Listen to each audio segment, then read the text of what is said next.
points in between. For those of you that are listening to us around the world, good morning, good afternoon, or good evening, whichever greeting best suits the time zone that you are located in.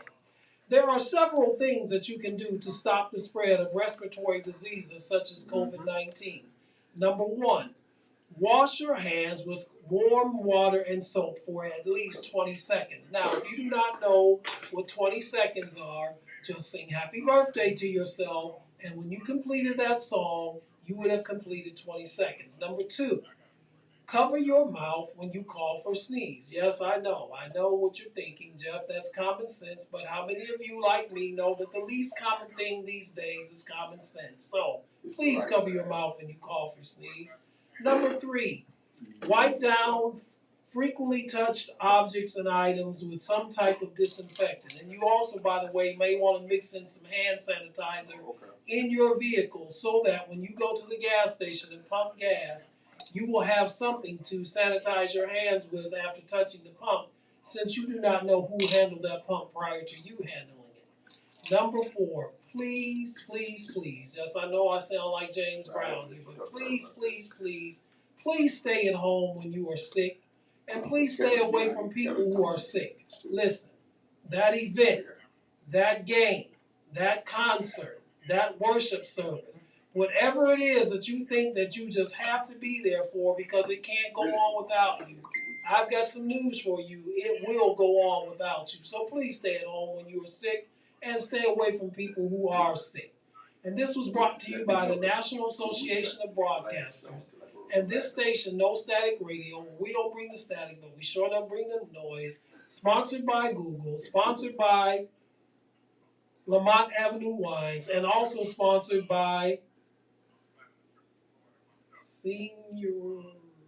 Dedicated Senior Health Medical Center. Dedicated Senior Medical Center. Sorry, you all, it's a new sponsor. Dedicated Senior Medical Centers. If you are in the Cleveland area on the first or third Saturday of the month, I've got some outstanding news for you. Every first and third Saturday at 6812 Woodland Avenue, which, listen, that gives you next Saturday, because next Saturday, the 21st of October, is the third Saturday in the month. So I've got some great news for you. From 10 a.m. to 2 p.m., they are giving away free groceries. Now listen, you do not have to show proof of residence. You do not have to show proof of income. You do not have to show proof of anything. The only thing you do have to show is up, in that you show up, you receive the free bag of groceries, no questions asked. But listen, it's even better than that, because in addition to the free bag of groceries, you also get free clothing for adults and children. So you get free clothing for you, free clothing for your children, and a free bag of groceries. But it doesn't stop there either, folks, because if you're there between the hours of 11 a.m. and 1:30 p.m., you get a free hot lunch, a home-cooked meal that's going to be yummy to your tummy, that dispels the notion that there's no such thing as a free lunch. So you say, wow, Jeff, that's exciting. Where is this? Well, I'm glad you asked.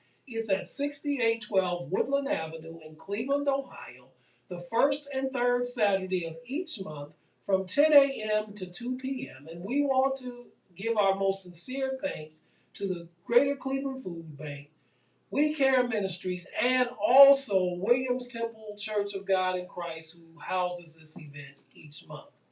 For those of you that are new to this program, this is what we do. We talk politics, we talk sports, we talk the issues of the day. I throw some topics out on the table. I give my take on said topics, and then we invite you to call in with your take on these topics at 216-939-5087, 216-939-5087. Now, there's some ground rules to your calls. One, you are allowed one call per show. Two, you have to get your take in a certain amount of time. You cannot ramble on and on and on, because if you can't do it in the allotted time, then the next sound you'll hear is the sound of Mr. Dial Tone, and I would suggest then that you would call Marie and try to get your own show here on the network if you don't feel like you've had enough time to express your thoughts. Also, you do not have to agree with me. That's fine. You'd be wrong, but no, just kidding. But actually, that makes for good debate. So you do not have to agree with me, and you do not have to stick to the topics that we throw out on the table. If there's something on your mind that you want to converse with America and the world, because we're worldwide here, then you can call in at 216-939-5087. I'm going to ask you to please stand by at the end of the show because we have a very important announcement to make at the end of the show today. That will be in lieu of what we normally do at the end, which is our hero and our zero of the week. But please stand by for a very important announcement at the end of the show today.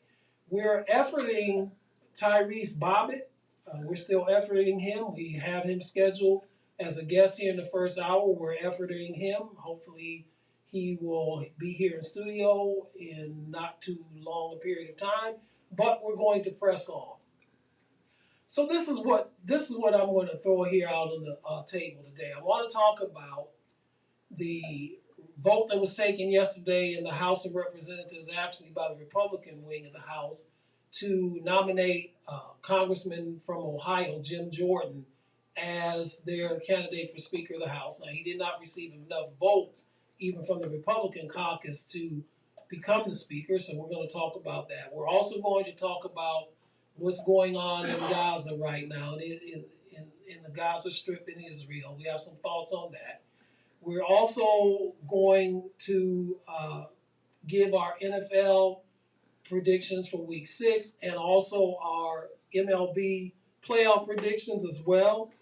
And we're going to give a civics lesson because I think it's very important for all of us who are listening today to have a civics lesson. And you'll see why when we get to that in our portion of our program for that today. So there are your topics. 216-939-5087 is the number to get in. And get in when you fit in. On yesterday, the Republican portion of the House of Representatives, because as you know, as we discussed in much detail last week, former Speaker of the House, Kevin McCarthy, Congressman from California, was voted out of the position.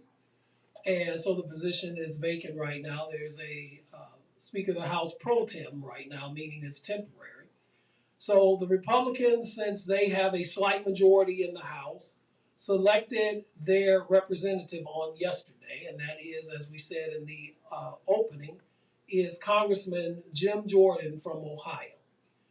Now, this is what is interesting about this selection. Number one, District Attorney of Fulton County, Georgia, Fani Willis, issued a very sharp rebuke to Congressman Jordan, and rightfully so that she did.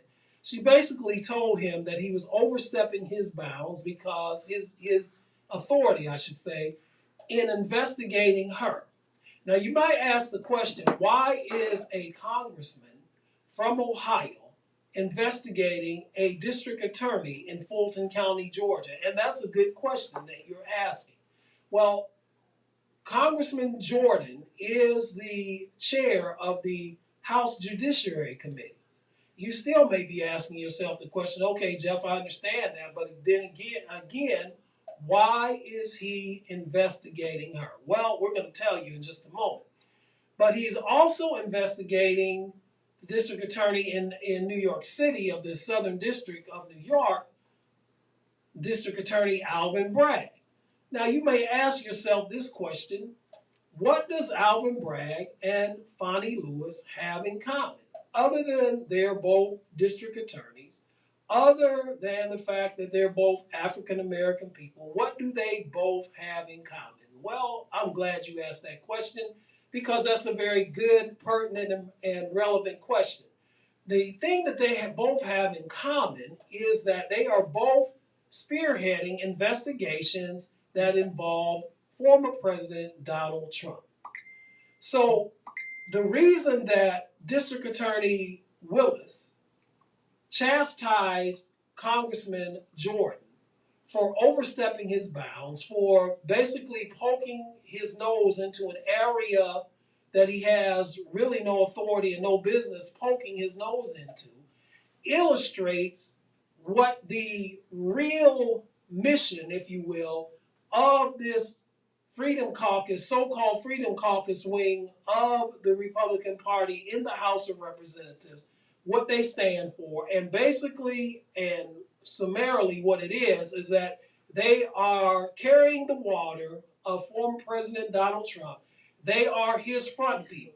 Front people how? Well, let's say that, let me just tell you this first. Donald Trump, there were some rumblings last week after Kevin McCarthy was voted out. There were some rumblings from some members of the House, aka primarily Marjorie Taylor Greene, Lauren Boebert, and Matthew Gaetz, Larry Curly and Moe, but I digress, of the House of Representatives to present Donald Trump as the Speaker of the House. Now, what you have to understand, in case you don't know, is that the Speaker of the House does not have to be a member of the House of Representatives, does not have to be a member of Congress. However, a resolution that was curiously passed, ironically, I would say passed, by the Republican majority earlier this year stated, and I quote, that basically is Rule 26, that if a prospective candidate for Speaker of the House has two felony convictions, well, not convictions, two felony charges, I should say, pending against them, then that disqualifies him. Well, Donald Trump doesn't have two, he has 91. So that would disqualify him according to their own rule that they passed with their majority. But of course, we know they would have overturned that if Trump really wanted it or was going to be the Speaker of the House. And unless you just dismiss this position as nothing very important, if you don't know, the Speaker of the House is third in line to the presidents. You have the president, the vice president, and the Speaker of the House. So if something were to happen to the president, the sitting president, and the sitting vice president, then the Speaker of the House would become the President of the United States. All right?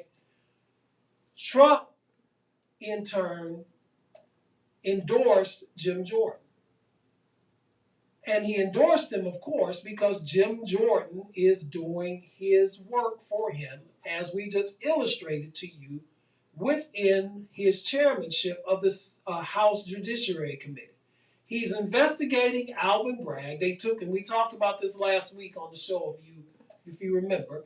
They took a field trip, if you will, to New York City to investigate Alvin Bragg, to see what the crime rate in New York City was and how many cases Alvin Bragg was prosecuting. In other words, they did this because they were trying to illustrate that Alvin Bragg was spending more time prosecuting Donald Trump than he was tending to his job as the district attorney for the Southern District of New York. That's a falsehood.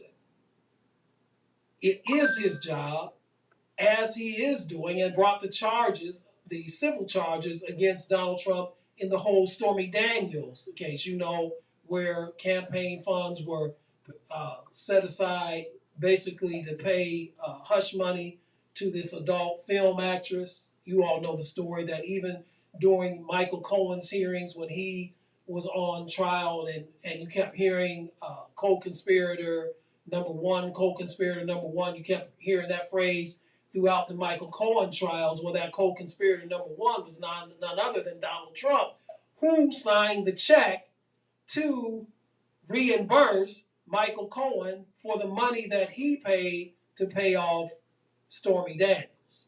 All right, Stephanie Clifford is her real name, if you wanted to know. So they're investigating, they had this bogus investigation of Alvin Bragg simply to try to take the focus off of the civil charges against Donald Trump.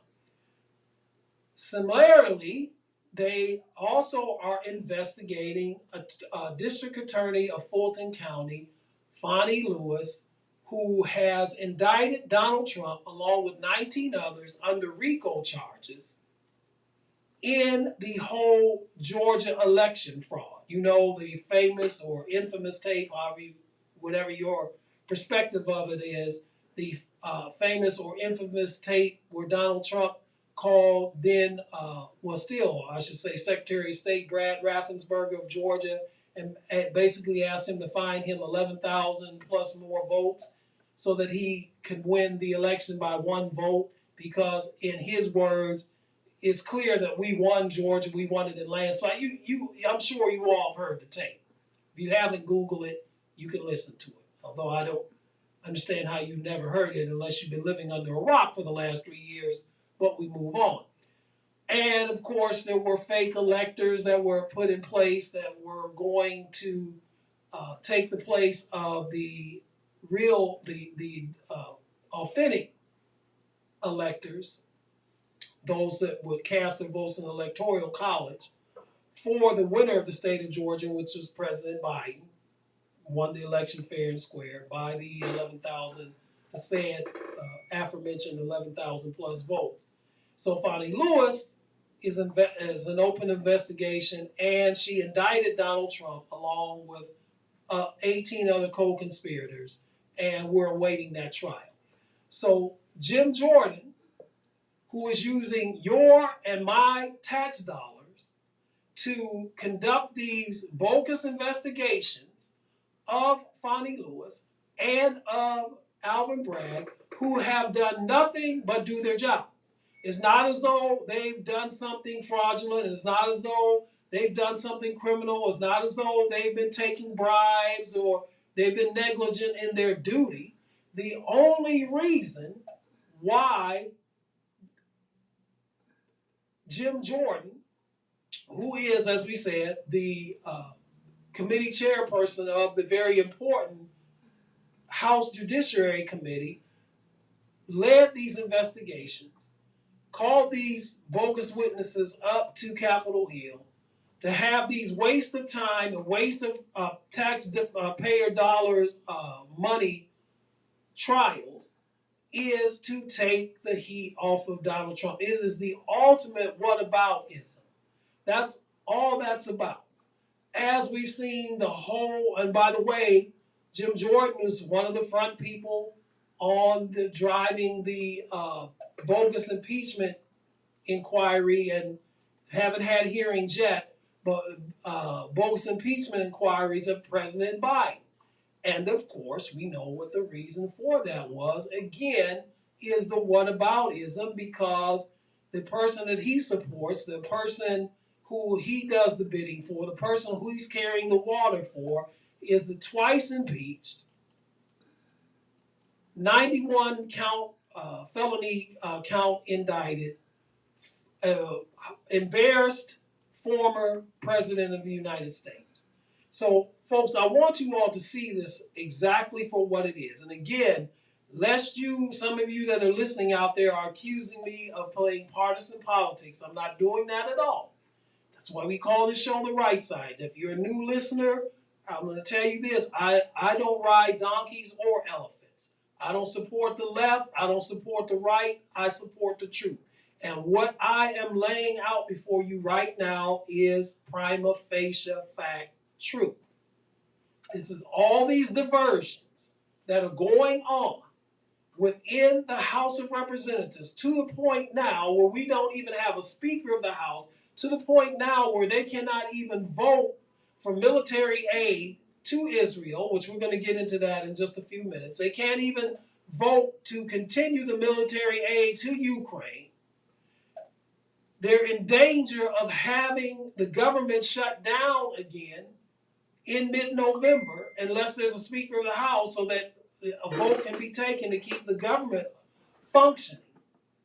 All of this because of the fact that there's a certain percentage portion of the Republican base of the House of Representatives. Again, I'm not playing partisan politics. I'm telling you the truth. That instead of doing what is best for their constituents, instead of doing what is best for the United States, instead of trying to work bipartisanly with their Democratic colleagues across the aisle, Their one and only concern, well, I shouldn't say one and only, because actually they have two concerns.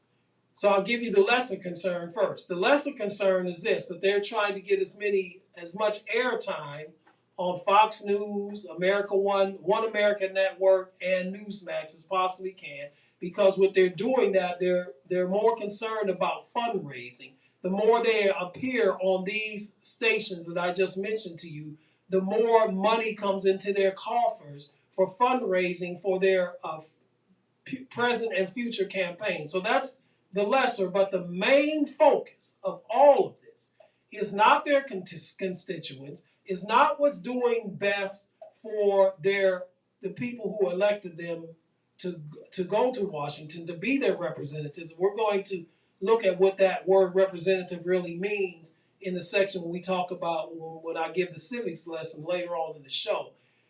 Instead of doing what's best for the country, their one and only goal is to do what is best for Donald Trump. And the sad irony of that, ladies and gentlemen, is that Donald Trump could care less about what is best for this country. Donald Trump only cares for what is best for Donald Trump, and that is it. And yet, these elected officials who know better, who should know better, instead of doing the job that they were sent to Washington to do, they are gumming up the works, if you will, of the legislative branch of this government by first of all casting Kevin McCarthy. And again, if you're a regular listener to this show, you know that I'm no big fan of Kevin McCarthy. I dubbed him Little Kev, and I called him Little Kev because that's what he was politically. He was a little man politically because he did not have the gumption, the gall, the gonads, if you will, to stand up for what he knew and knows is right. That's why I labeled him a political eunuch. And if you don't know what a eunuch is, look it up. Then you'll understand what it is I'm saying. So, but there was no reason that Kevin McCarthy should have been voted out. The reason that, and I won't go into detail on this because we talked about this last week. If you want to hear more, go back and archive last week's show where we went into this in depth. But the reason that Kevin McCarthy was voted out of the position of the Speaker of the House is he brokered a bipartisan deal to keep the government functioning. And there were members of the so-called Freedom Caucus of the Republican wing of the House of Representatives that didn't want that to happen, that would have rather shut the government down. And so because Kevin McCarthy did this, then, and because he wanted this speakership so bad back in January, they had the 15 votes that went forward, which was history making before he finally was confirmed as Speaker of the House. And so he made all of these deals because he was so thirsty to be the Speaker of the House that he figuratively sold his soul to become the Speaker of the House and put himself in a very vulnerable position where if he did or said something that only one member did not like, one member could have called for a vote to vacate the chair. And of course, we know that's what happened. And that's why we're at the stalemate we are now. All right. So the government is the legislative branch of the government, primarily in the House of exclusively in the House of Representatives, is shut down basically because it is more concerned about doing the bidding of the twice impeached, 91 times indicted former president of the United States. That's why we are in the position we are today.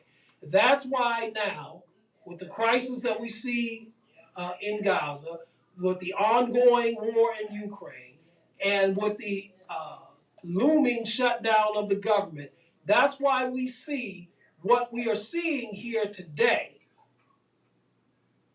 All because, folks, I really want you all to think about this. I really want this to sink in. To show you the cult-like devotion to this one man that so many within this wing have, that they are willing to shut down the government. They are willing, well, a lot of them don't support the aid to Ukraine anyway, but they're willing to allow a fledgling democracy in Europe, something that could stop Putin, because there's no mystery here, people. Vladimir Putin has been very clear from the beginning what he wants to do. For those of you who do not know, Vladimir Putin's stated goal is to reunite the old Soviet Union. As you know, the Soviet Union collapsed in 1991 and became Russia and a bunch of independent states that used to be the Soviet Union. Now you've got the Russian Federation, which is Russia, but you've got former Soviet states that are now independent countries like Estonia, Latvia, Lithuania, Georgia, Ukraine. And it was Putin's stated goal. He did not couch it. He did not try to hide it. He did not try to dress it up in some fancy, smancy, cutie diplomatic talk. He stated his goal is to reunite the old Soviet Union. And so this is why it is important, despite how you may feel one way or the other about Ukraine. And listen, I'm not trying to make Ukraine out as though it's some perfect government, because it has its flaws. We know the the racism that was illustrated when Russia first attacked, when it came to the African students that were in Ukraine. And I get that. That's appalling, and I condemn that then when we talked about it on the show, and I condemn it now. But Ukraine is a buffer to stop Putin from his goal. And listen, if Putin achieves his goal of reuniting the Soviet Union, that is not good for the United States. If he consolidates the Soviet Union and brings it back together again, that is not good for so many reasons for the United States. So no matter how you feel about Ukraine, fact of the matter is that Putin has to be stopped there, because if he's not, Estonia will be next, Lithuania will be after that, Georgia will come after that. Belarus, so we call White Russia. Belarus, another independent state. They used to be part of this old Soviet Union.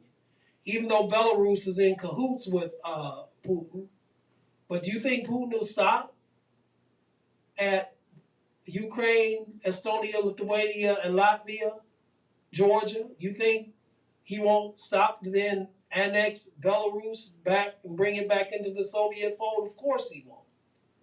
So all of this is being done. We cannot give financial aid to Israel yet.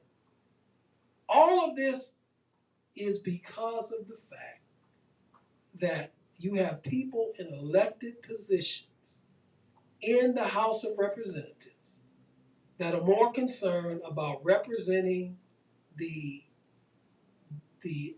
ideals and getting Donald Trump back into power as president than they are doing what's best for this country, right? You're listening to the right side on No Static Radio. We don't bring the static, but we sure don't bring the noise. Our call-in number, I believe our phones are working today. Our call-in number is 216-939-5087, 216-939-5087. So if you have thoughts on that, give us a call. So Jim Jordan, now, here's the deal. Jim Jordan does not have enough votes to become the Speaker of the House, Because even though a majority of Republicans voted for him yesterday in order to make him the candidate for Speaker of the House, they still don't have the 218 votes that are necessary to pass, even among Republicans. There were 68 Republican members of the House yesterday who voted against Jim Jordan. So they don't even have the votes, let alone we're not even going to talk about the Democrats in the House who you know aren't going to vote for such a reactionary like Jim Jordan. Congressman Steve Scalise from Louisiana dropped out of it and threw his support to Jim Jordan, which was interesting. You know, this is the same Congressman Scalise who once said that he, quote, is David Duke without the baggage. Now, he backed out, he retracted from that statement, but nonetheless, that statement's out there. So it just makes you wonder how much did he really backtrack from it, how sincere, I should say. And I don't know. I mean, I can't judge a man's heart. Only him and God know that. So you had a choice of a guy who once compared himself to the former head of the Ku Klux Klan, or you have a guy in Jim Jordan who was an assistant wrestling coach at The Ohio State University. And when a sexual abuse scandal happened on the wrestling team where several wrestlers were molested by the former coach and athletic trainer, and several of the wrestlers testified that Jim Jordan knew about it, and of course he denied any knowledge about it. So those are your choices. And as I said, Scalise stepped aside. Republicans nominated Jim Jordan yesterday, but even with that nomination, he doesn't have enough votes. So what does that mean? What does that means is that Jim Jordan is not going to become the Speaker of the House. So that means the House of Representatives is still in chaos, which means that basically government is in gridlock in D.C. unless some type of special sessions are held where they're able to pass aid packages without having a Speaker of the House in place. So it remains to be seen if that's going to happen. So even though the Republican majority put forth a candidate on yesterday, they did it without even enough Republican votes within their own party to make him the Speaker of the House. And Democrats aren't going to go along with voting for Jim Jordan. And I don't blame them, because if I was a Democratic member of the House, I'm not going to vote for Jim Jordan either, for the reasons that I stated to you just a few moments ago. Folks, if I'm sitting in Cleveland, Ohio, and basically finding out my information by perusing various media sources on the internet and listening to various political talk shows, and I know these things about him, then what do you think people who are there on a daily basis, who work in the same house with him on a daily, that know him, that know even more about him than what and I never purported to know everything, what do you think how do you think they're going to react? Of course they're not going to vote for him. And I don't blame them either, by the way. If I was a Democratic member of the House of Representatives, I'm not going to vote for Jim Jordan, the man who started impeachment proceedings against Joe Biden only because Donald Trump had been impeached twice. Not that there was anything legitimate to impeach Joe Biden on. And oh, by the way, even the witnesses they brought forward said there's really no evidence. Think I'm going to vote for him? Think I'm going to vote for a guy who wasted, as I said in the opening, wasted tax dollar money and time to go on these ridiculous I'm not going to say witch hunt, because that's a word that you hear a lot is misused, that went on these silly and ridiculous so-called fact-finding trips to New York and Atlanta, investigating District Attorney Alvin Bragg and District Attorney Fonnie Lewis. And the only reason that this was done because it was done at the bidding of Donald Trump. And surprise, surprise, shocking that Donald Trump endorsed Jim Jordan from the beginning to be the Speaker of the House, the new Speaker of the House. Gee, I wonder why he did that. Let's think. Oh, that's right, because he's got him in his back pocket. That's right, because he's his marionette and Trump is pulling the strings and he dances every time he pulls the strings. So that's the one mess. Let me deal with the second mess. Last Saturday, in northern Gaza, in Israel, on the Gaza Strip, a massacre took place where the death toll right now is up to about 2,200 people. Now, what you have to understand is this. Let me put this on scale. The nation of Israel is about approximately the same size as what the state of New Jersey is here in the U.S. And so when you're talking about 2,200 people that were killed in an attack, that would be akin to 20,000 people here in the United States being killed in an attack. As tragic as 9/11 was, and trust me, I'm not trying to downplay the enormity of the tragedy of that day. I'm sure that's a day that all who were living that day will never forget. I know I won't. But as tragic as 9/11 was, as far as the loss of life, the percentage of Americans that lost their life on that very tragic day 22 years ago pales into comparison as the percentage of Israelis who lost their life last week. Now, let me just give you the history of this, because the history of this actually goes back to before 1948, before the nation of Israel was formed. You know when this goes back to? It goes all the way back to the time of Abraham, Sarah, his wife, and Hagar, his wife's handmaid. Those of you that are not versed in the Bible, let me just give you the Reader's Digest condensed version of this. Abraham and Sarah were not able to conceive a child. Now, at that time, in the history, in the contemporary time of Israel, a woman that was barren was looked down upon.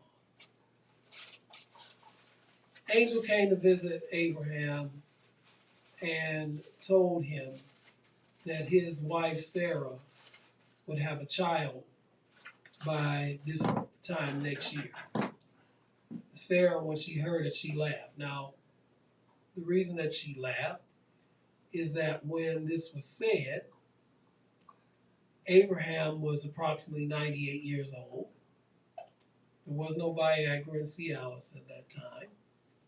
And Sarah was about 85. So ladies that are listening, if you are 85 or close to it, or some one day aspire to live to be at least 85, imagine yourself having a child at that age. Well, of course, it's not going to happen. Okay? So, instead of Abraham and Sarah waiting on God and having faith on what he said through his angel, they decided that they were going to help God. Warning. God, or shoot, I shouldn't say warning, just a piece of advice. God is the sovereign of the universe. He's omnipotent, meaning he's all powerful. He's omniscient, meaning he's all knowing. And he's omnipresent, meaning he's everywhere. So he doesn't need your help or my help, okay? So they decided they were going to help help God. So Sarah had this handmaiden by the name of Hagar, who was approximately 17, 18-year-old Egyptian woman, young woman. And she told Abram, her husband, to go into her handmaiden, in other words, to have sex with her, so that the child that they produce could be her, talking about Sarah, could be their child, or Abraham's child, to facilitate what God had said. God didn't tell them to do it that way, but that's how they decided they were going to help God. So Sarah tells him this, and I joke about this sometimes. I say that Abraham said, well, okay, dear, I really don't want to do this, but just to make you happy, I'll go and do this. No, mind you, he's 98. Hagar is like 17 or 18 years old, okay? All right, so I'll let you get that picture in your mind. So it happens. Hagar conceives. She has a child, a male child by the name of Ishmael. Then 1 year later, as God prophesied, when Abraham was 99 and Sarah was 86, so you know it was a move of God, they conceived and had a child by the name of Isaac. They named him Isaac because that means child of laughter, hence Sarah laughed. That's why I told you that part. And these two boys grew up together. One day, Sarah saw Ishmael in their yard taunting her son Isaac. And she called Abraham and told him to get rid of Hagar and her son, to send them off, which he did. God made a great nation out of Ishmael.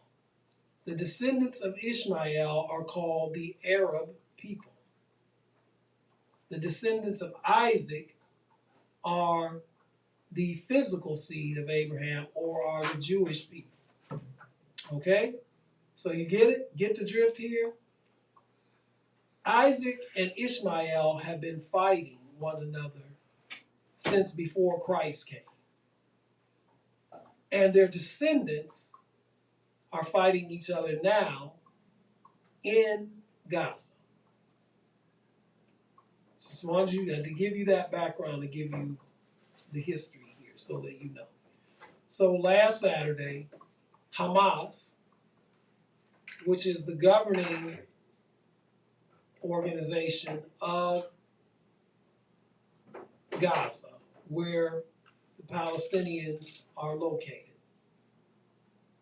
By the way, Hamas has not had free elections in years. You know, for all the people out there that are sympathetic to Hamas, let's keep it real. Let's keep it a buck here. Hamas is not a democratic government, folks. Hamas has not allowed free elections among their own people. Hamas has basically kept those Palestinian people under thumb in Gaza for all the years they've been ruling. And then there's a military wing, it's a terrorist wing of Hamas. And this is who carried out the attacks last week.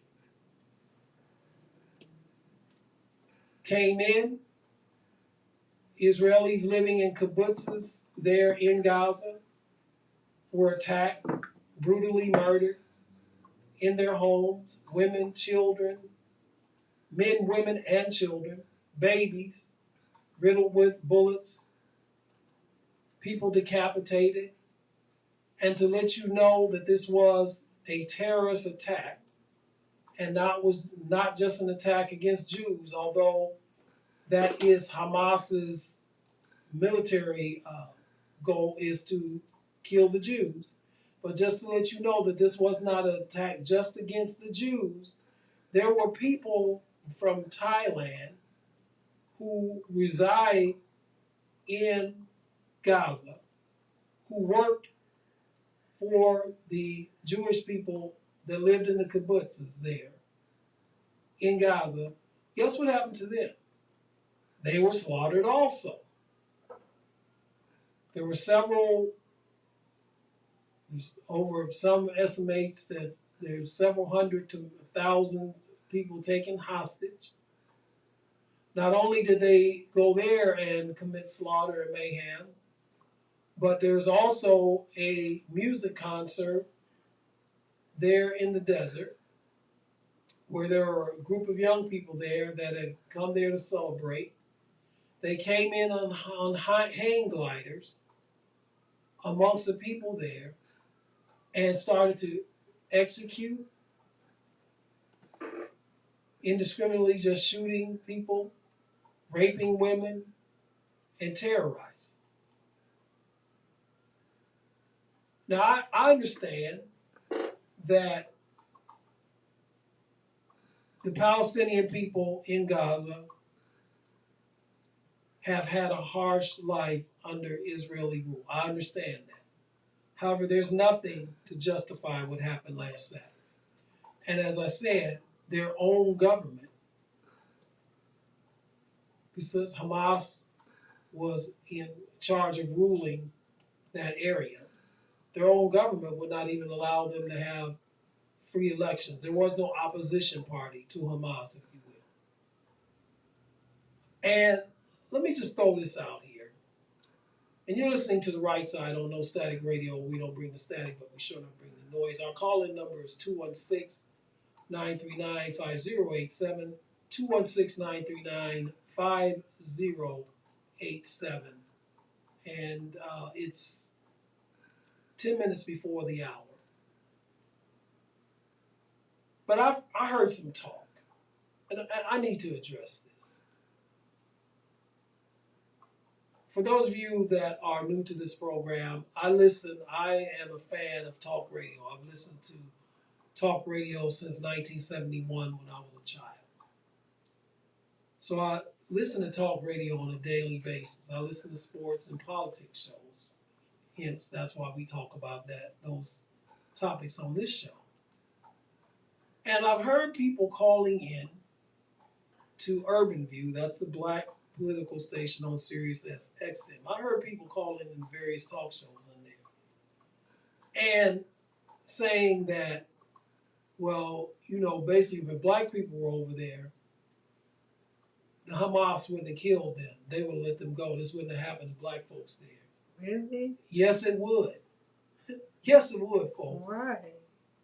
Hamas is a terrorist organization, like Al-Qaeda, like ISIS. There were black people on United 93. One of the co-pilots on United 93 on September 11th was Leroy Homer, a black man. C.C. Bradshaw was on Flight 93. She was one of the flight attendants. There were black passengers on Flight 93, United Flight 175 that crashed into the South Tower, American Flight 11 that crashed into the North Tower, and American 175 that crashed into the Pentagon. All had black passengers.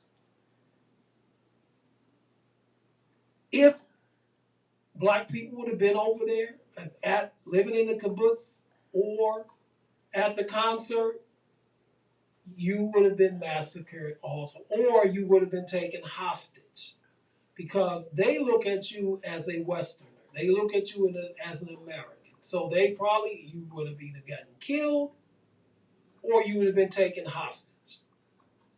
Because as an American, you're a bargaining chip. So I don't know where this nonsensical train of thought comes from. Terrorists do not care about what your color is. If you're not a part of them, you are the enemy. They will kill you. Okay, so let's get that straight. I'm hearing all this sympathy for Hamas. Listen, Hamas, as I said, and I'll say it again, because I believe in saying 3 times has an effect. Hamas is not a democratic organization. They are a one-party rule. They do not allow an opposition party in Palestine. They have not done what is best for the people that are under them, that they were ruling, and they have the terrorist wing who carried out what happened last week. What is this a sign of? Well, first of all, what's going to happen? Now, of course, Israel gave an ultimatum. The Israeli government and the IDF, that's the Israeli Defense Force, which basically is their military, gave a warning to the Palestinian citizens in northern Gaza. Gave them until 4 p.m. their time today, which was 8 a.m. this morning, because we're 7 hours behind if you're in the Eastern time zone. So actually it was 9 a.m. this morning to evacuate. The logistical problem of that is this, is that it's impossible for over 1 million people to move from the northern part of Gaza to the southern part of Gaza in the time period that Israel gave them. They can't flee into Egypt because Egypt is not going to take those amount of refugees into Egypt. So they basically, and then when they go to the southern part of Gaza, where they're going to stay, there's not adequate housing there. I don't know what the UN is going to do to provide for them. But the fine line is this, is that Israel has to walk on this. In their thirst to right the wrong that took place last week, in their thirst for revenge, and before we as Americans get up on our high horse and say that, well, we wouldn't have acted like that. Yes, we did. Because after 9/11, that's why we got into Afghanistan. Because this country wanted to avenge all of those who perished on September 11th. And it wound up being the longest war in the history of our country.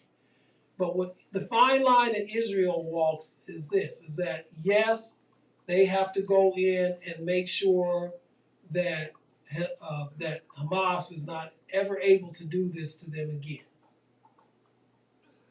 But they have to do it in a way that it does not appear that they're slaughtering innocent civilians.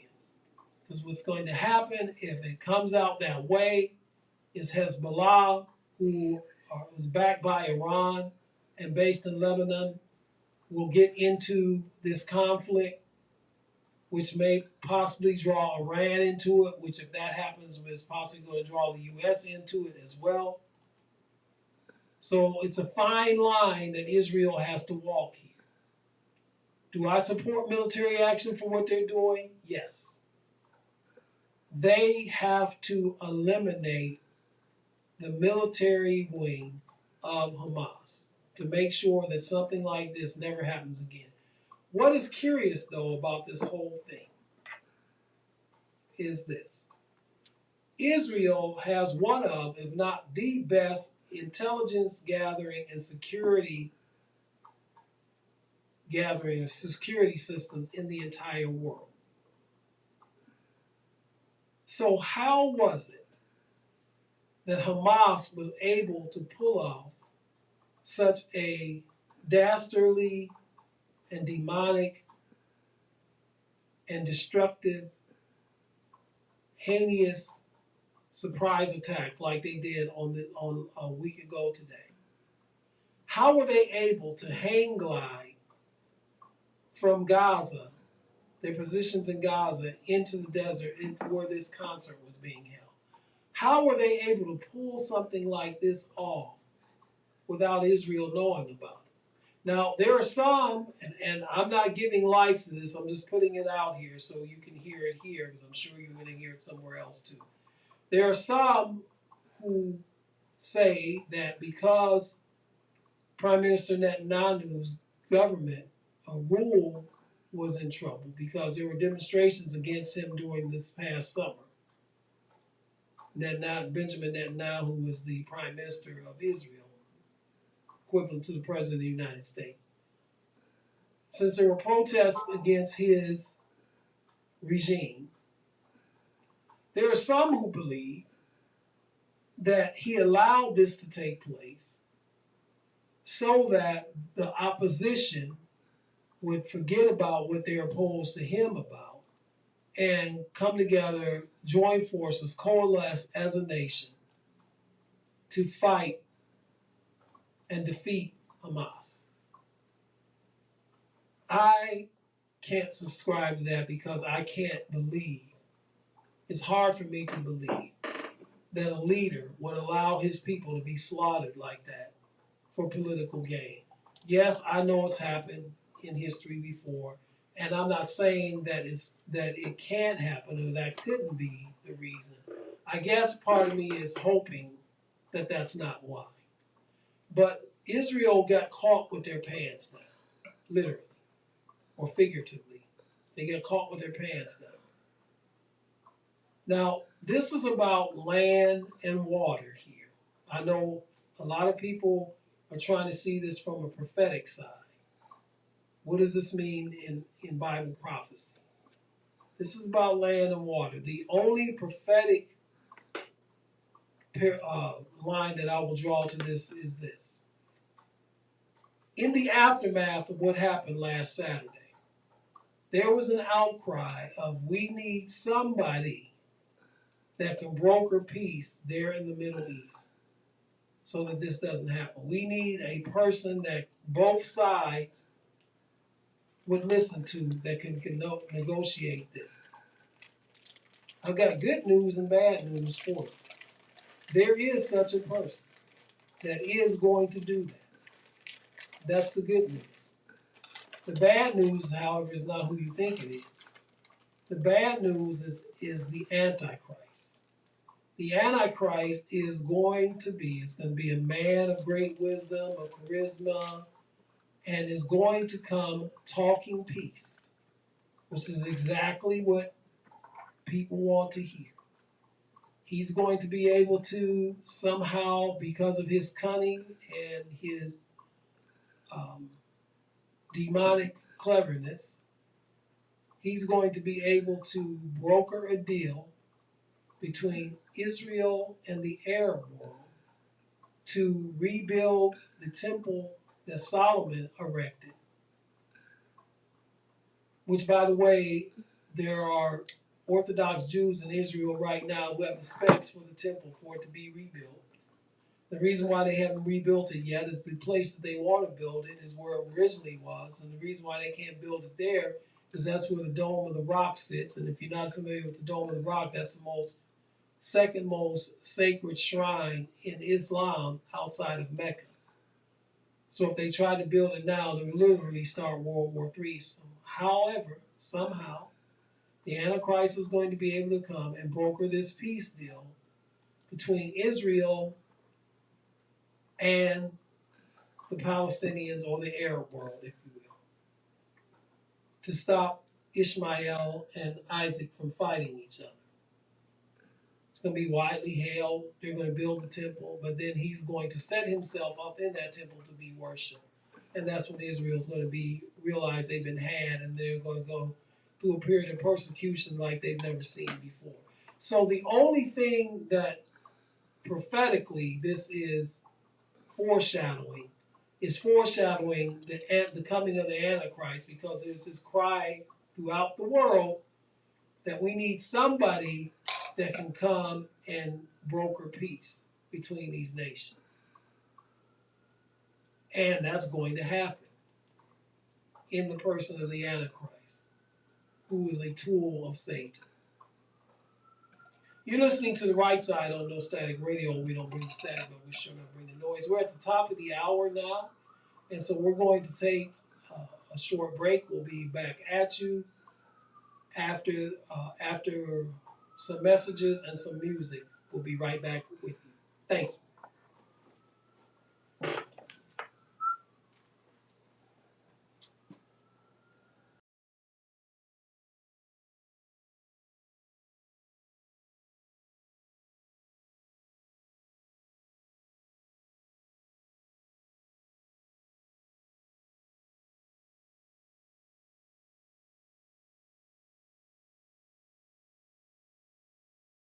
by violence.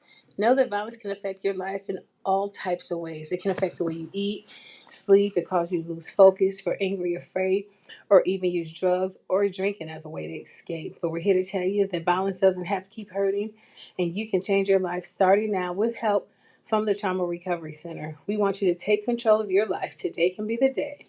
The Trauma Recovery Center offers real help for real needs in real time. They offer services for food, clothes, safety, emotional support, and a whole lot more. So do not let violence control you. You can break free and TRC can help. Give them a call at 216-644-5487. They will come to you wherever you are. They are free. They are 24/7 and confidential. They can give you the tools to rebuild your life and your health, and that's important. They offer real help for real needs in real time. So if you want out and don't know where to start, call the Trauma Recovery Center. The Trauma Recovery Center will help you take back your life after violence started today. Call today, get the help you need today. If you're watching, the number's on the screen. If you're listening, 216-644-5487. The Trauma Recovery Center of Northeast Ohio, also affiliated with the Center for Families and Children.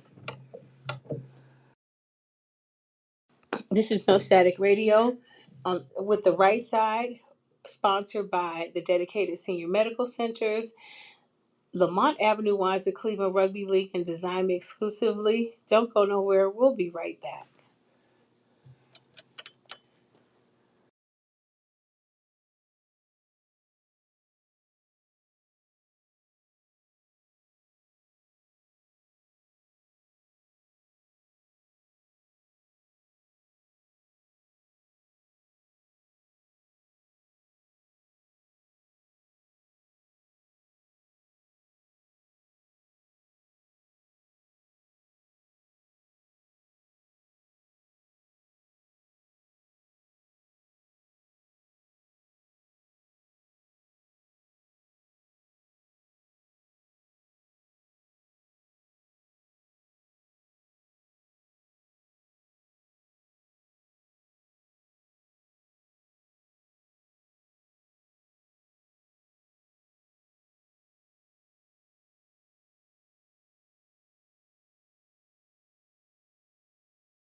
As you know, here on No Static Radio, we celebrate our history year round. So, once again, we'd like to welcome you to another episode of Our History 365. And on today's Our History 365, we want to introduce to some and reintroduce to others Richard Bowie Spikes, born October 2nd, 1878 and departed this world January 22nd, 1963. He was an Afro American inventor, of course, the holder of a number of United States patents. His improvements on the existence of inventions include the beer tap, the automobile directional signals, an automated gear shift device based on automatic transmission for automobiles and the other motor vehicles, and safety braking system for trucks and buses. So, just a little bit of information on his life. Um, he played the piano and violin. Yeah, so check this out. He's born in San Francisco, California. He was the fifth of nine children. A barber and his wife Medora Nee Kirby Spikes. Um, they got married. They had two children. Two of his younger brothers, John Curry Spikes, born 1881.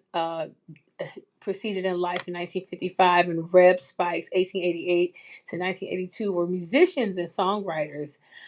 Someday Sweetheart, a jazz standard that was created in 1919, was their biggest hit. Reb Spikes was the noted jazz saxophonist who worked with Jelly Roll Morton and Kid Cry. Is that what I'm looking at? And Sid Lee Prati. Yeah, I don't want to mess up somebody's name, but among the well-known jazzmen he gave a start to were Lionel Hampton and Les Height. That's dope. Moving forward, though, his inventions. So the Spikes patented a number of inventions or developed the following inventions: the beer tap, the billiard cue rack, the continuous contact trolley pole, brake testing machines. Let me go back and give you the years. For the beer tap, it was 1908. For the billiard cue rack, that was 1910. For the continuous contact trolley pole, that was 1919, year my grandma was born. Brake testing machine in 1923. The pantograph in 1923. The combination milk bottle opener and cover in 1926. Methods and apparatus of obtaining average samples and temperature of tank liquids in 1932. And we're going to get further into that another day. That is a lot of information. Modifications to the automatic gear shift in 1932 as well, and the transmission and shifting thereof in 1933.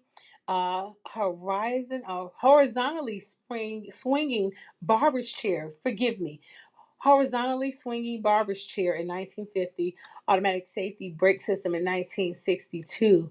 Those are, listen, Spikes continued working as a barber, owning and operating shops in San Francisco, Fresno, California, and in Stockton, California, until his eyesight began to fade due to the effects of glaucoma, which affected either members of his family, including his brother John, who received a patent for the writing aid for the blind. A paper holder, essentially a pad with a clip affixed to it in order to secure sheets of writing. Thank you for that. Listen, no one needs that more than me even today.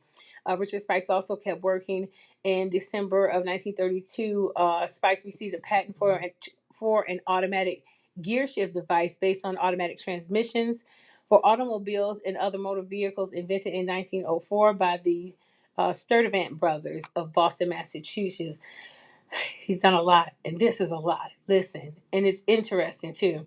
You guys, I tell you all the time, if you can't make it to the library, I understand. But there's this one thing here that if you type in whatever you want to learn, it's going to tell you everything and more. Google. Google. Google, because knowing your history is knowing your now. And now, back to the maestro, Jeff Doggett with the right side. Thank you, Marie, and I can relate. Thank you, Marie, and I can relate to the glaucoma and the sight. So I definitely get kindred spirit with me. This hour, I want to talk about. I want to do a civics lesson, and then we're going to look at our MLB playoff predictions for the National League Championship Series, American League Championship Series, handicap a few of the NFL games on this Sunday and Monday night. And then, as I said at the beginning of the show, please stand by at the end. We have got a big announcement at the end of the show today. But it's important to know this. And let me preface this by saying this. I am not trying to come off like I know everything or I know more than you. That's not my intention at all. And if you take it that way, I apologize. But trust me, that's not what I'm doing. However, part of the reason that I sit behind this microphone is that I observe a lot of things, I hear a lot of things, and so if there's a piece of knowledge that I have that I can share with the listening public, because the people that I come in contact on a daily are a sample size of those of you that are listening, no matter where you are, then I'm going to share it with you. Again, not to make myself look smart or knowledgeable, whatever the case may be, but just to share knowledge, because there are a lot of things that I don't know about. So I'm not on here ego tripping or, arrogant thinking that I know everything, because trust me, I don't. That said, though, I think this is important for us to mention. And before I do, our call-in number is 216-939-5087, 216-939-5087. I realize that in public schools these days, and probably most schools for that matter across America, I'm talking about elementary, primary, however they're called in your particular school district, middle school and or junior high and high school, that sadly civics are not taught anymore. So I'm going to take a few minutes of this program today to give what I call a civics lesson, because I believe this is important information for us to know. I hear a lot of people saying, or percentage of people I run into saying that the president, for example, did not do what he said he was going to do. He didn't get reparations, although I don't know if Biden ever committed to that. He didn't get voting rights like he said, and he didn't get a police reform bill. So when I hear these things, I know that these statements are made. This is not a pro Joe Biden. This is a pro civics that we're doing right here. When I hear these things, I know that people are saying this because they don't know exactly how legislation comes into law here in this country. So this is how it works. We have a form of government called a bicameral system, where you have three branches of our government.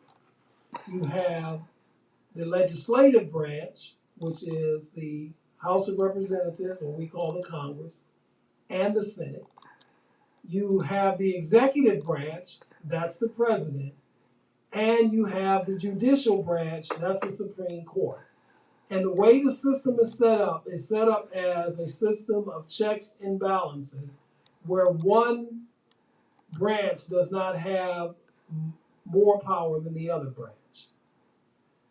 And so this is how legislation becomes legislation. First of all, it has to be proposed in the House of Representatives.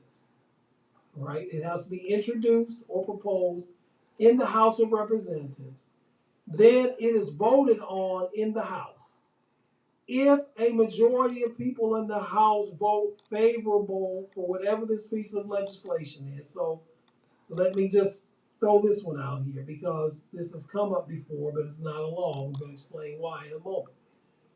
The John Lewis Voting Rights Act came before the Congress in 2019, I think it was 2019 or 2020. I don't remember which year it was.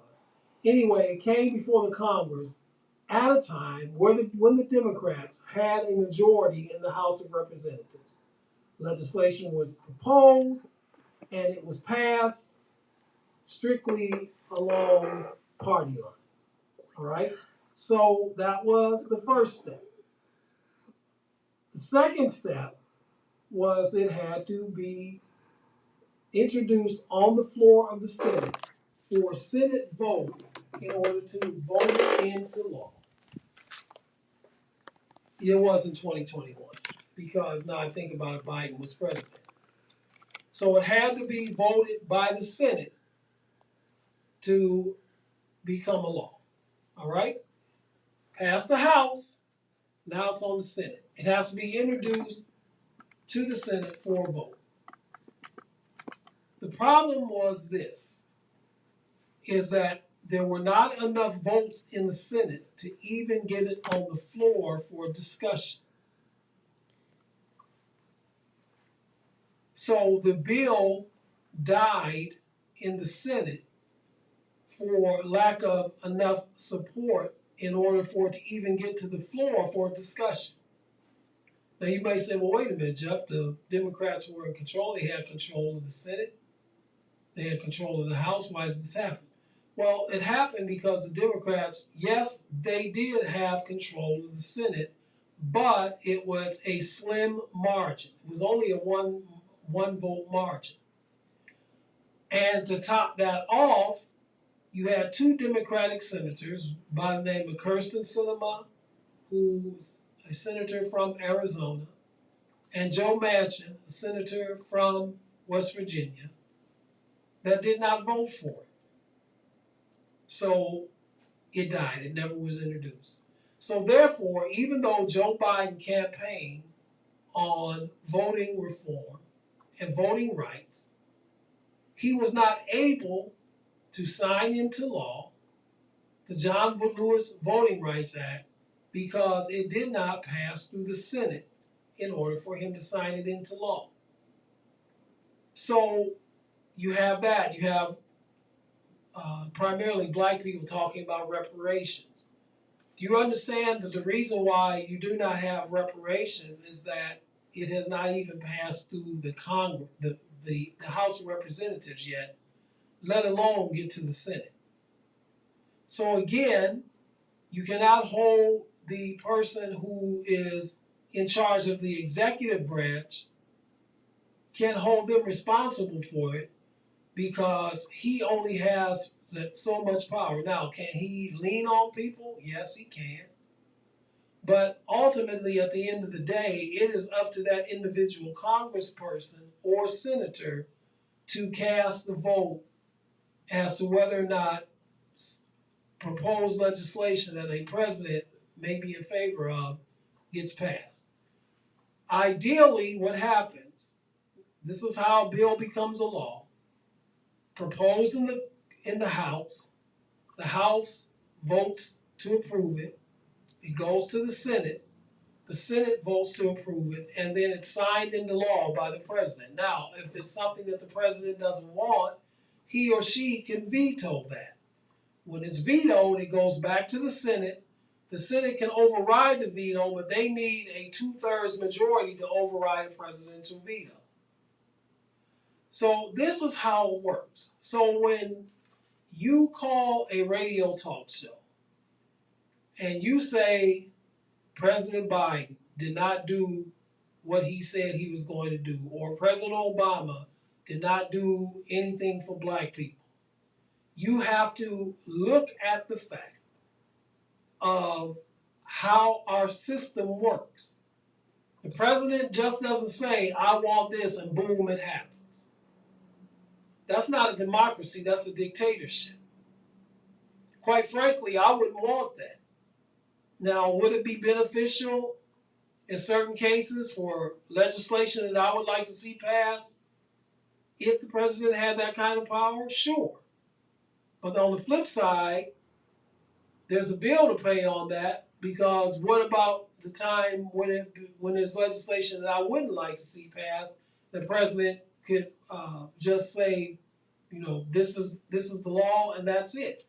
So this was set up this way, the system of checks and balances, so that one branch of the government would not be so powerful that it could override other branches of the government. So I want you all to understand that. And yes, I know, as we said in the opening of this, that civics is not being taught in our schools, and that's tragic. It should be. Because if you start at an early age, a young age, teaching young people civics, they will then be more apt to be involved in the political process, in the election process when they are of age to vote. But if you don't teach them, then they're ignorant, they don't know, and so they don't vote because they say it doesn't make any difference anyway. Because when, and in this case, the president, when he promises X, Y, and Z, it doesn't come to fruition anyway, not knowing that it never got out of the House of Representatives, or not knowing that it never even saw the light of day on the floor of the Senate. So that's how the system works. And to be quite frank, if you are of old enough age, say you're 30 or older, and you grew up and went to school through a public school system or even a private school system, or you were not taught civics, okay, fine. You can't go back and get a redo. But listen, it's up to you now to educate your own self of where you were ignorant. I'm not calling you ignorant. I'm saying you educate yourself on the areas of how the government works that you don't know, so now you will know. And then you can start to work on reform of how to reform the government by doing what? By voting or getting petitions signed to get certain pieces of legislation on the ballot. If they won't do it in the House, if they won't do it in the Senate, then you know what? You as a citizen have the power, as long as you get enough valid signatures on a petition, to put this on the ballot where you and like-minded people like yourself can vote on it and then vote it in that way. You have the House of Representatives. What does that mean? The representatives, they are to represent you in the Congress. That's what they're there for. They're not there to cater to powerful lobbies. That's not what you voted for them for. They're not there to line their pockets. They are there to represent you. In other words, to represent your views, your wants, your desires, the things that you want to see happen. That's what they're there for. That's why you need to get to know what your representatives' voting records are. Which means you're going to have to do a little work. Which means you're going to have to, as Marie said during the Black History program, you're going to have to Google and find out information. Here's a hint. Why don't you start with finding out even who your representative from your district is in the House of Representatives in Washington, D.C.? Since we're on radio and I can't see what your hands, let me see the hands of all the people that are listening to me in the United States who do not know who your elected representative is from your district in the House of Representatives. You can put your hands down now. How about this? How many of you know that each state in the Union gets 2 senators? Whether you're a sparsely populated state like Alaska or Rhode Island, or you're a densely populated state like California, Texas, or New York, you each get 2 senators. Here's another question. Raise your hand if you know who your two, and don't lie, raise your hand if you know who your 2 senators are. I'm raising my hand because in Ohio, where I am, my 2 senators are J.D. Vance, who's a Republican, and Sherrod Brown, who's a Democrat. You need to know this, people, not so that you can go around, patting yourself on the back thinking that you're so intelligent, but you need to know who's representing you.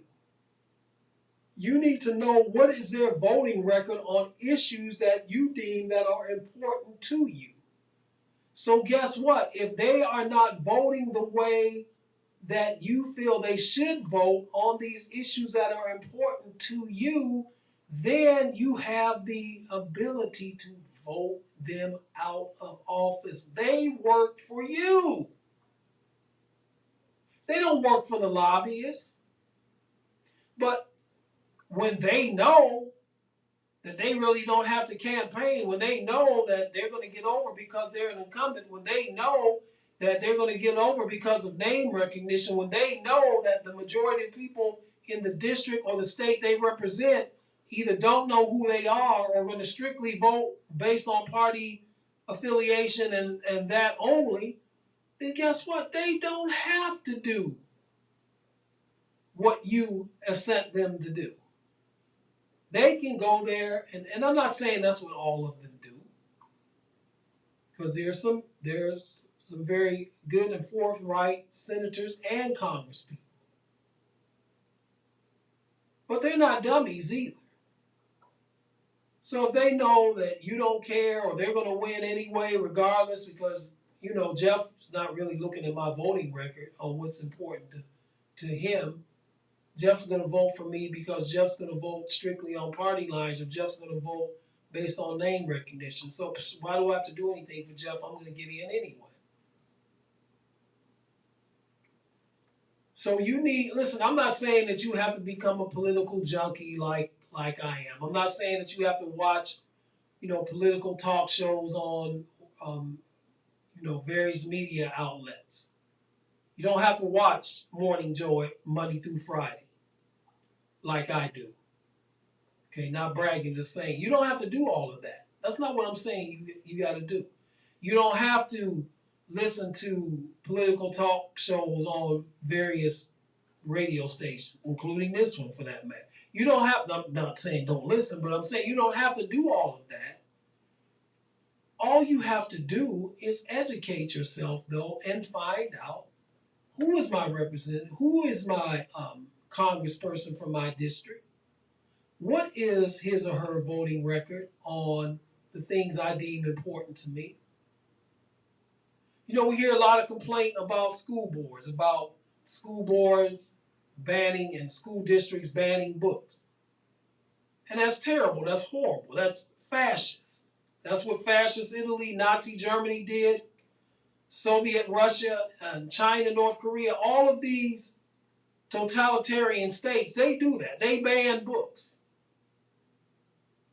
At least, and for now, we still have a democracy here in the U.S. So instead of, wringing your hands and throwing your hands up in the air like you just don't care, make you want to holler, throw up both your hands, instead of going inner city blues on it, you know what you can do? Find out when your school board is meeting and attend the meeting. One step even better than that. Run for the school board yourself. Get on the school board so then you can start to shape policy. Oh, there's nothing I can do. I'm only one person. Well, Lord, if you think like that, then that's what you're going to get. So there are things that you can do. You can become involved. We still, at least until the presidential election of next year, we still have a democracy in this country. The power is still in your hands, ladies and gentlemen that are listening to me right now. The power is in your hands. Exert your power. Educate yourself. Become as knowledgeable about who your senator is, who your congressperson is. On a local level, who your city council person is, if you have a city council, whatever form of government you have, aldermen or whatever they call them in your city. Know that person. Know who your state representative is from your state district. Know who your state senator is. Know who your mayors are. Are they representing your interests? What is their policy? How do they feel on fill in the blank issue?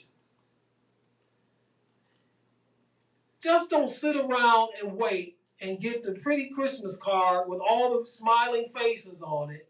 And, okay, well, duh, this is how I'm supposed to vote because, duh, I got this card and, duh, I'm going to go and I'm going to vote. You know, we hear a lot of complaints about the judicial system, how unfair it is. And it is. The judicial system in a lot of places is slanted against people of color or against people that don't have means. When I'm talking about means, I'm talking about financial means. That's a legitimate concern, a legitimate issue. You know how you change that? You don't change it by going to the beauty salon or the barbershop and complaining about it. You do it by finding out who these. Do you know that every judge in America is either voted or appointed, and they're appointed by somebody who's been elected? So if you don't like the judicial system, if you don't like that Pookie or Lil Kiki or Ray Ray got this sentence that they got that they shouldn't have gotten, you have the power to do something about it. I don't know if you realized this or not before. Now you know. This is why we're doing the civics lesson now. You have that power. You that are listening to me right now have that power. You can vote those judges out. Or you can vote out the people who appointed those judges. You have that power. But that means that you have to get off your AZZ and take the initiative to find out. I'm not saying you got to go do a 6-week in-depth study, compiling all this data and what have you. You can find out enough information to educate yourself. Or maybe that's not important to you. Then you know what? If it's not important to you, then stop complaining. I hear people complaining about what's going on, and I've asked them, well, who's your senator? Well, I don't know. Then you need to stop complaining. You need to stop complaining. Educate yourself. I just gave it to you how a bill becomes a law. So now, maybe that will stop you from saying, the president didn't do this. We didn't get reparations. He's supposed to get us reparations, and he didn't get them for us. He lied. Or we supposed to have voting rights. He didn't get them for us. He broke his promise. Or we supposed to get police reform. The president can't do that on his own, people. Gas prices are way too high. The president doesn't control the gas prices, people. Who you really should get on about that, this is a side issue. Do you realize that Shell, BP, Sunoco made record profits last year? And yet all I heard was how President Biden allowed the gas prices to go up. Now, who you should be calling on the carpet is the CEO of Sun Oil, that's Sunoco, or BP, or Shell. That's who you should be talking about. They raised the prices. The president doesn't raise these prices. Well, when Trump was president, gas was $1. It was $1.75 a gallon. Yeah, duh. That's because there was a pandemic going on, if you remember. People weren't driving. The gas prices went down because nobody was going anywhere, because people were sheltering at home. Educate yourself, people. That's all I'm saying. I feel like John the Baptist sometimes. I feel like a voice crying out in the wilderness. He said, prepare ye the way for the Messiah. I'm crying out, educate yourself. Don't sit around and let somebody on television or somebody on radio educate you. Educate yourself. Find out for yourself. The information is at your fingertips. You don't even have to go to the library. All you have to do is get on your computer for TikTok so you can laugh at videos for about an hour and a half. And again, I'm not saying you shouldn't do that. That's your form of entertainment. Have your form of entertainment. We all have our forms of entertainment. We all have our vice. I watch Lauren Lake Paternity Court Monday through Friday. Yeah, that's my vice. But maybe instead of spending an hour and a half on TikTok, maybe you spend 45 minutes, and the other 45 minutes you spend time researching who your representatives and senators and what have you are. That's all I'm saying. That's all I'm saying. I'm not trying to lecture you. I'm not preaching to you. I'm trying to educate. That's all I'm trying to do. You're listening to The Right Side on No Static Radio. We don't bring the static, but we sure enough bring the noise. Our call-in number is 216-939-5087. 216-939-5087. Okay, let me move away from that because some of you all might be getting mad about what I'm saying. So let me move away from that. And let's go to something, as I call, if you're a regular listener to this show, I call it the candy store of life, and that's sports. As we say, we talk sports, politics, and the issues of the day on this program. And right now, starting tomorrow night in Houston, the American League Championship Series begins. It's a Texas showdown between the Houston Astros, the division winners of the American League West, and their Western Division rival Texas Rangers, Houston versus Dallas. Regular season, they both finished with a 90-72 record. Houston, however, got the nod as the division winner because they won the season series between the two teams. The Rangers swept through the 99-win Tampa Rays in the wild card round, and then they swept out the 101-win, best record in the American League, Baltimore Orioles, in the division series. Houston got a bye since they were the division winner and they had the second best record, and they played AL Central Division winners, Minnesota Twins. Just a private joke of mine. I called the American League Central the Comedy Central this year because only one team finished above 500, and that was the Twins. And that was the division that my beloved Cleveland Guardians were in.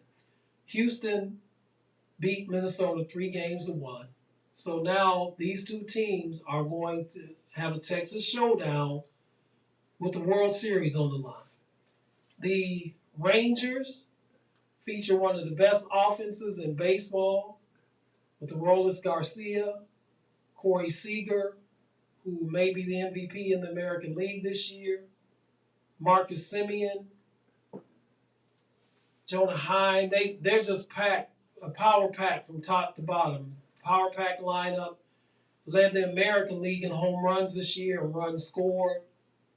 They hit a rough spot during the regular season, but they brought it back together. They're managed by Hall of Fame manager Bruce Bochy, who won 3 world championships as the manager of the San Francisco Giants in 2010, 2012, 2014. The Astros have been there before. They've been to the American League Championship. This is their 7th appearance in a row. They've been to the American League Championship Series every year since 2017. And it was only one year that they didn't advance to the World Series, and that was 2018, where they lost in the ALCS to the eventual world champion Boston Red Sox. They have a veteran, battle-tested lineup led by Jose Altuve, Alex Bregman, rookie, no longer rookie, but when he was a rookie last year, the World Series MVP, Carlos Pena, their shortstop, Kyle Tucker, who took over for George Springer when he left to go to Toronto. They just plugged and played him in. Pitching staff led by veteran Justin Verlander, future Hall of Famer, Framil Valdez, there's their number 2 starter, and their bullpen anchored by Brian Abreu, setup man who's yet to give up a run in the playoffs over the last 2 years, and their closer Ryan Presley. That's where Houston has the advantage. This Texas bullpen has been shaky all year.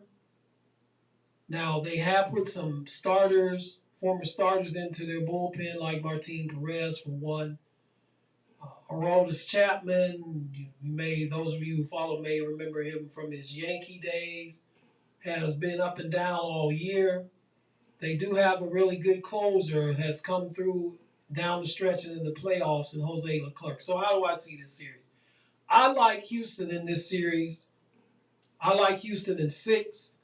I just think that because they have the better bullpen and the experience, it's going to carry them through. You have 2 of the best managers in baseball managing this series in Dusty Baker and the aforementioned Bruce Bochy. But I like Houston in 6. Series starts tomorrow night on Fox, and Fox will be the network that televises the American League Championship Series. The National League Championship Series pits the Philadelphia Phillies, who are the defending National League champions, against the upstart, surprising Arizona Diamondbacks. The Diamondbacks finished with a record of 84-78 in the regular season, weren't picked to beat the Milwaukee Brewers in the wild card round. Not only did they beat them, they swept them. Then they went up against the big bad Dodgers, who won 100 games this year, who won the division over the Diamondbacks by a whopping 16 games. And all the Diamondbacks did, and then game 1, they threw future Hall of Famer Clayton Kershaw, and all the Diamondbacks did in the third of an inning score 6 runs en route to an 11-2 rout of the Dodgers. Next game in Dodger Stadium, they won 4-2, and then they closed them out in Phoenix on Wednesday night, I believe it was, or Thursday night. Closed them out 4-2 again, so they swept the Dodgers, upset the Dodgers. So if you look at it, well, here, let me say this first, and I'll say what I'm about to say. Then the Phillies got to the wild card. Basically, they were one of the best teams in baseball for the whole second half of the season. Swept the Marlins, upstart Marlins in the wild card, and then beat the 104-win best team in baseball, Atlanta Braves, for the second year in a row. 3 games to 1, a second year in a row in the division series by that same 3 games to 1 count. Held the Braves, who led all of baseball, tied a record with 357 home runs for the season. Held that potent offense down with the outstanding pitching of Zach Wheeler and Aaron Nola, along with Ranger Suarez, and their bullpen. So if you look at it, folks, you have the Atlanta Braves, who won 104 games, out of the playoffs, won only 1 game in the National League Division Series. The Baltimore Orioles won 101 games this year, were swept in the American League Division Series. The Tampa Rays won 99 games this year, were swept in the wild card round. And the Los Angeles Dodgers won 100 games this year and were swept in the National League Division Series. So the arguably 5 best teams in baseball are not even playing in the championship series. In fact, both the Phillies and the Diamondbacks are wild card teams. Because Philadelphia had the better record, they have home field advantage, and that is an advantage in this series, as that Citizens Bank Park has become a house of horrors for visitors, and the Phillies feed off of the emotion that is there. So how do I see this series? Well, you have Zach Gallen, who's the Diamondbacks ace, against Zach Wheeler, who's the Phillies ace in game 1. Follow up in game 2 by Merritt Kelly and Aaron Nola. I like the Phillies because the Phillies' pitching is deeper, their bullpen is better, and their lineup is better. However, anchored by Bryce Harper and JT Realmuto and Kyle Schwarber, et cetera, et cetera. The Phillies are deep, top to bottom in their line. Trey Turner. The Diamondbacks do have Corbin Carroll and Chris Walker in their lineup. But I like the Phillies. I like the Phillies in 5. But I'll say this caveat. I hope that the Diamondbacks win this series. And the reason that I hope it is because the networks are sweating bullets because the last thing they want are the Arizona Diamondbacks in the World Series. They're already upset that the Yankees and the Red Sox didn't even make the playoffs. And they're looking at the fact that, if the Diamondbacks get in, they're thinking that their ratings will be down. I'm hoping the Diamondbacks get there, but I look for a rematch then of last year, Philadelphia and Houston, and if it gets to that, when the World Series gets here, we'll make our predictions on that. Very quickly, NFL, because I want to get to the announcement. We got these 6 games. First one I want to look at is Baltimore at Tennessee, but actually the game's not in Nashville. The game is in London. The NFL is another one of their international games. Baltimore is favored by 4.5. The over-under is 42. I say take Baltimore to cover. The Ravens are going to be very upset of how they just gift-wrapped the game last week in Acrisure Stadium against the Pittsburgh Steelers.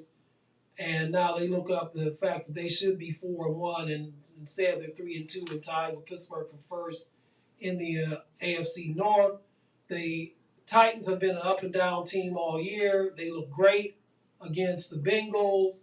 And then last week against the Colts, they got beat by the Gardner Minshew and the Colts. So I look for the Ravens to prevail, I should say, in London tomorrow. And I say if you're going to bet the over-under, take the under.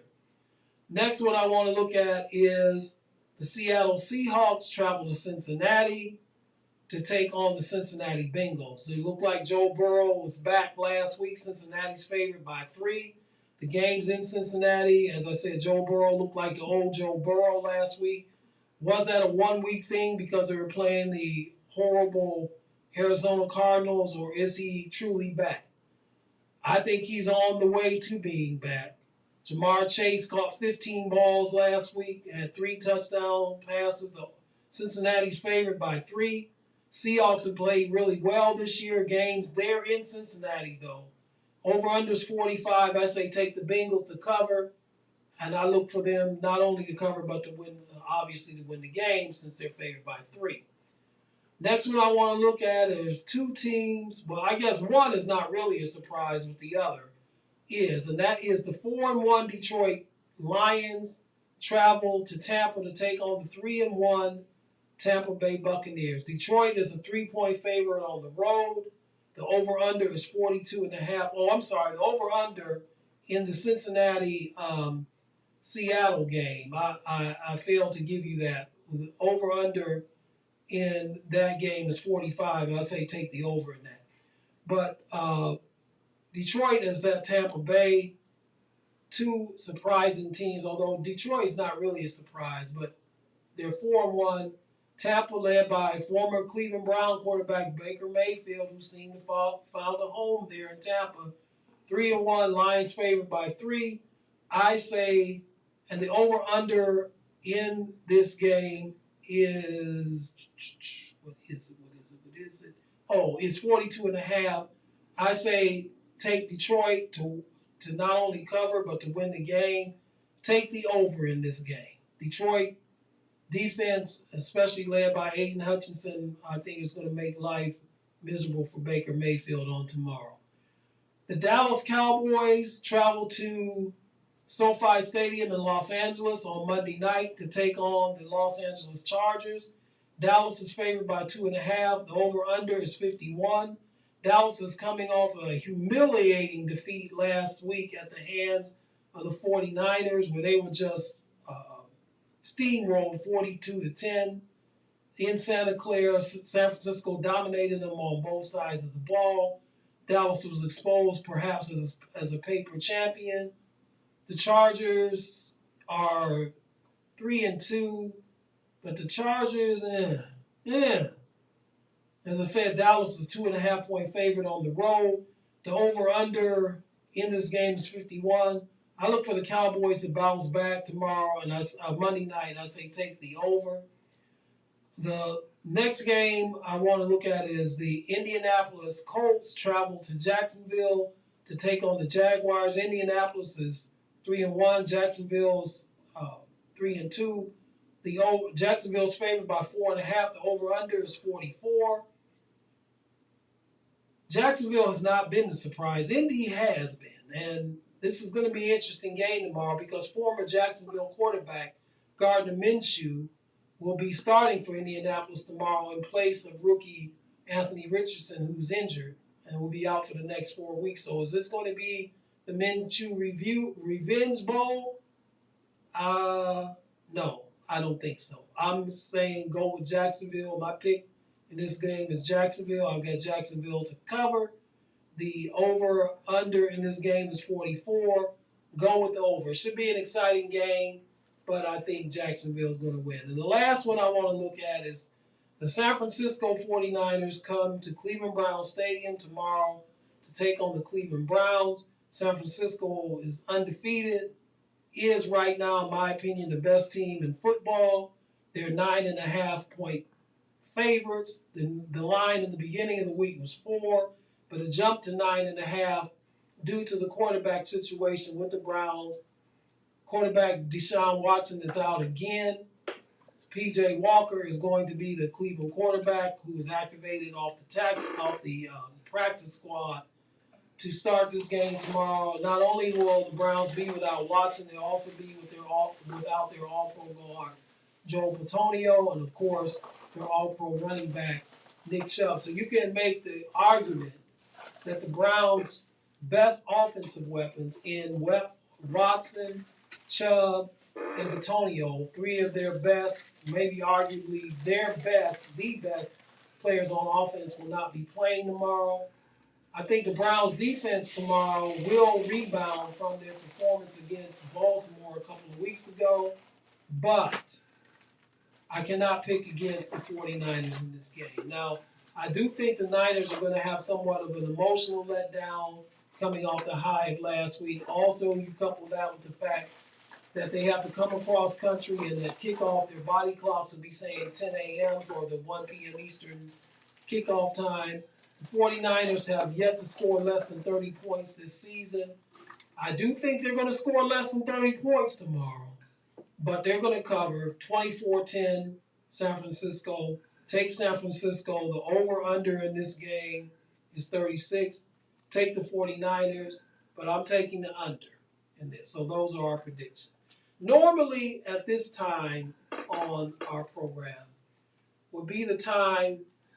Oh, before I say that, of course, these are for entertainment purposes only.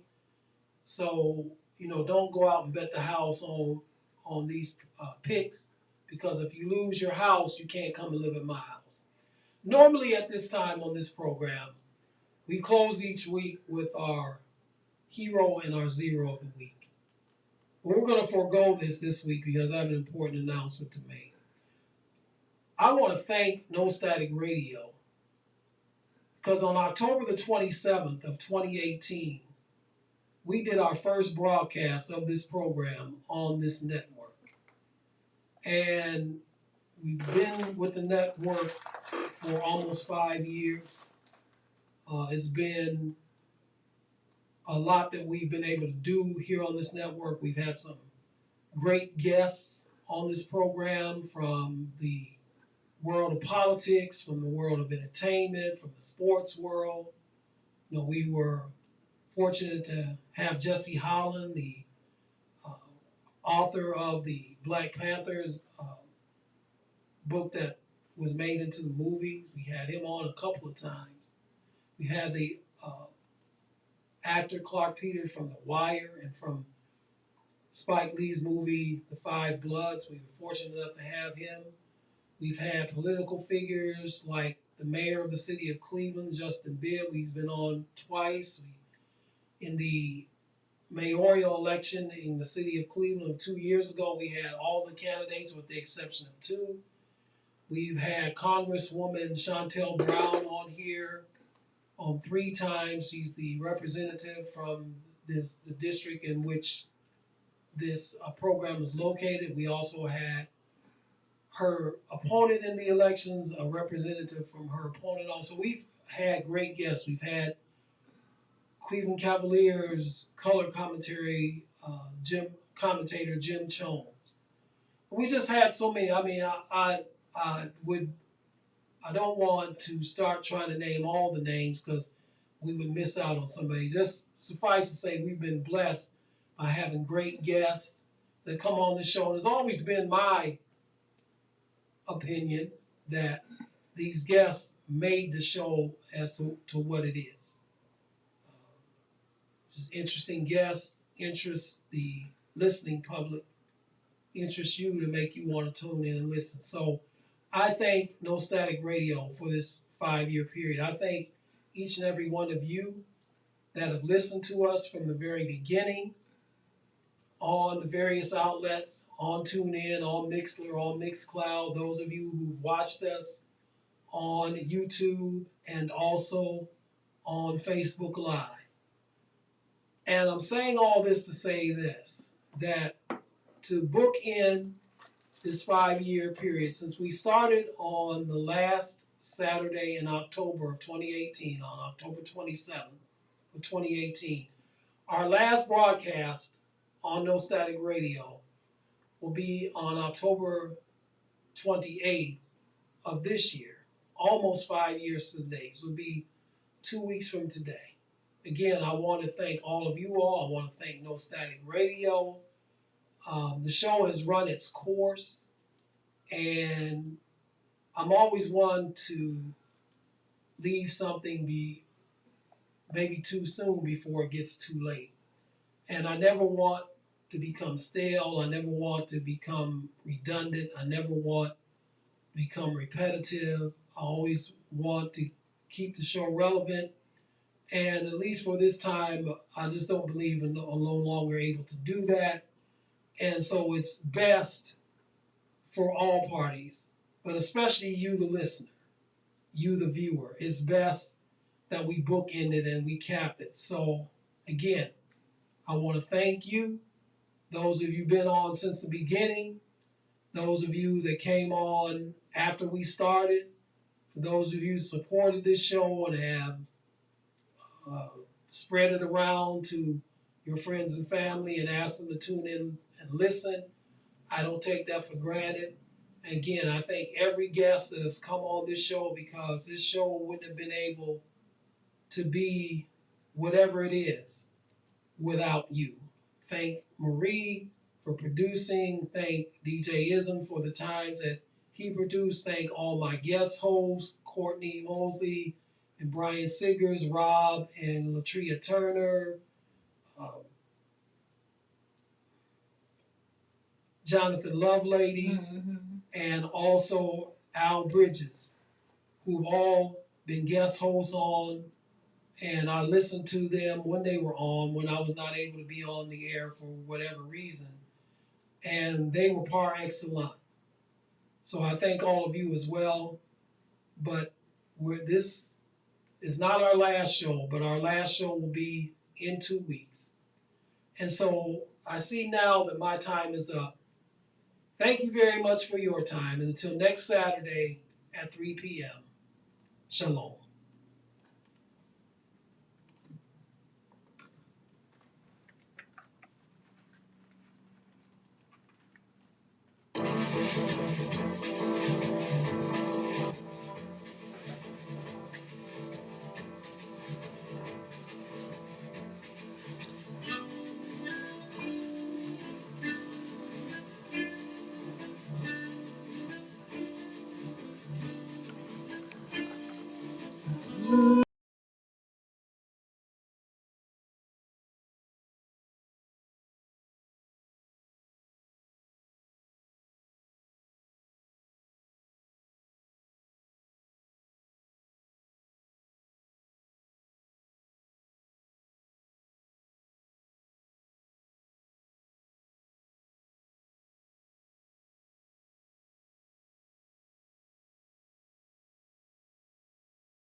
We'd like to thank you for tuning in to The Right Side with your host, Jeff Doggett, here on the station where we don't bring no static, but we sure don't bring the noise on staticradio.net.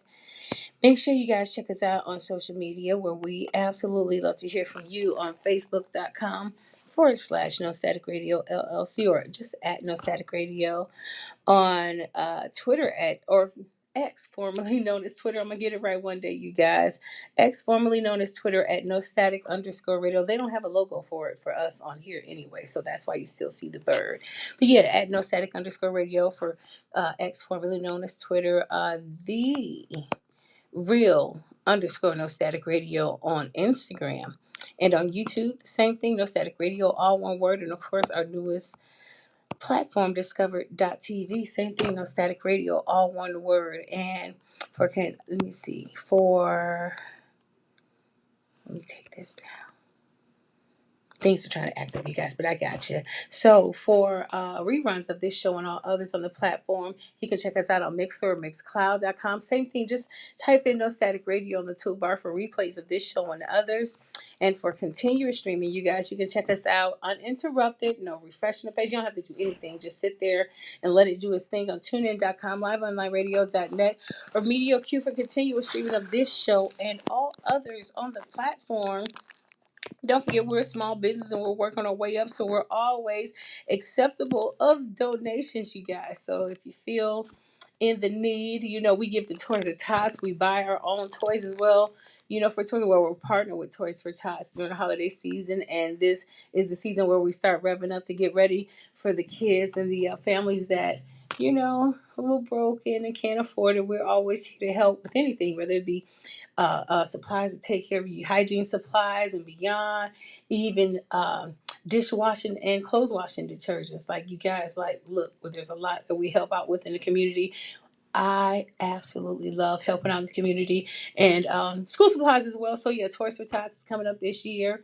So we'll be sending out information on our website and on our social media pages where you guys can go and sign up. Yes, and yeah, so for all things on Static Radio and never mind, including up and coming events, merchandise, and look at all our great show hosts here. Please check out our website at www.nostaticradio.net. I know I have said a lot of times that we'll be shutting the page down for construction, and it is coming very soon. So be on the lookout. I'm super excited. Just a whole new look and just the look that our great show hosts here deserve and need as well. In order to flourish in what they do in life.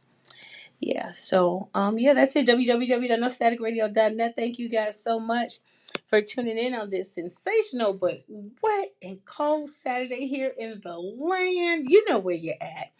But in the meantime and in between time, guys, you know what it is. We've got more music for your listening pleasure here on your Voice of the Revolution, NoStaticRadio.net, powered by Google, partner with Colors. I got to grab that logo. And sponsored by Lamont Avenue Wines.